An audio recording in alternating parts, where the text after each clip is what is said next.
Then there are the obvious and glaring shortages that would exist in an all-female economy, highlighted in red. We touched on this briefly before, pointing out how most of the food and most of the stuff is made by men, but this is part of a larger, more fundamental problem. And that problem is an all-female economy has to run on top of a physical and technical infrastructure. A physical and technical infrastructure that is predominantly built and maintained by men. Only 1/5 the amount of women in an all-female economy would work in construction compared to a co-ed economy. Only 1/3 would do the same in mining, oil, and gas. An all-female economy would only have half the women working in transportation or manufacturing compared to a normal one. And remember, these numbers are aggregate for the industry, not individual jobs, let alone critical ones. A female flight attendant is not a pilot, but she's part of the airline transportation industry. The female sign holder on a highway construction crew is not pouring concrete, but is considered part of construction. In other words, the numbers listed above, where there's a shortage in an all-female economy, are almost guaranteed to be much, much worse.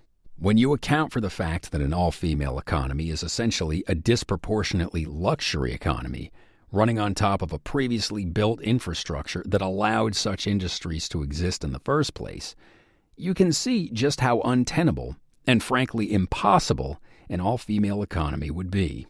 Women would have to leave their careers teaching kindergartners 9 months a year and start wiring up power plants. Women would have to stop being nonprofit workers or HR directors and start wrenching on cars.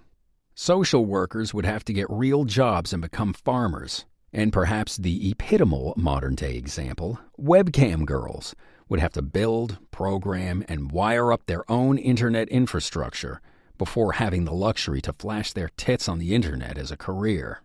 There is certainly the argument if faced with starvation, homelessness, and no electricity, women would migrate towards these industries, which is valid and will be addressed in a later chapter. But for now, it would be worthwhile to see what would happen to some key standards of living metrics if the women of today were to wake up and suddenly face the disappearance of men tomorrow.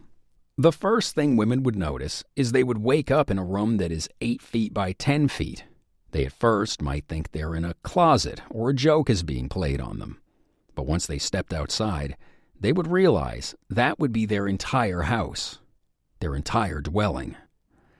The reason is, without men, about 97% of the home building capacity would be eliminated from an all-female economy. And the remaining 3% of women who are capable of building, wiring, and plumbing a house wouldn't be able to build the luxurious 2,273 square foot homes the average American enjoys today. They would only be able to build 3% of that, i.e. a 77 square foot closet dwelling, for women to live in like beehives or apartments in New York. The line to the communal toilet would be longer than a Soviet bread line in the worst of their famines. That's because, as previously discussed, only 1/6 of the sewage capacity would be built, since there are so few female plumbers and civil engineers. Obviously, most people wouldn't be able to hold it for that long, so a California-style sewer system would have to be implemented, where you just shit in the streets. Women couldn't use their hair dryers, curling irons, radios, or televisions, and they certainly couldn't drive electric vehicles, because the electrical generating capacity of the nation would drop by 93%. With only 718 kilowatt hours per person per year, compared to the 10,600 men generate, women wouldn't even be able to use lights, as in order to survive, they'd have to use that electricity to refrigerate their food. And this assumes it's one of those cube fridges, not a full-size one, because full-size refrigerators consume 1,400 kilowatt hours per year. But this optimistically assumes you have food to store in the first place. Because while you, thankfully, got rid of all those nasty, oppressive men, and there's 50% less mouths to feed, your farming capacity would be cut by 87%. Currently, the average American woman consumes a 3,600 calorie diet. Without men, that would be cut down to 890, not even half of what's considered necessary to survive. Karl Marx himself couldn't have dreamed of a better diet plan. You might decide you want to leave this living nightmare, but not so fast. What vehicles exactly would you use to escape? Today, the average American driver owns 1.2 cars. But with the auto factories and mechanic shops running at 13% capacity they do today, the average woman in an all-female economy would only own 15% of one car. To be perfectly honest, there wouldn't be cars, only public transportation. So instead of Audis and Range Rovers you can show off to your girlfriends, you'll instead have to take the bus or the train. And not of the clean, posh European variety you see in the movies. More likely the San Francisco variety, replete with fragrant public transportation smells. Speaking of San Francisco public transportation, what about crime? It is true women commit only 22% the crime men do, but they still do commit some crime, especially those without fathers, of which there would be none in this theoretical world or modern-day Chicago. But with 86% less cops, and assuming a linear relationship between the absence of cops and crime, that would indicate the crime rate in an all-female society would actually jump from the 47.81 crime rate the UN gives the U.S. now to a crime rate of 75.8, on par with Honduras. The good news is, even with double the crime, if you get injured, the surplus of women in the healthcare industry will make sure you're taken care of. That is, of course, unless you needed surgery.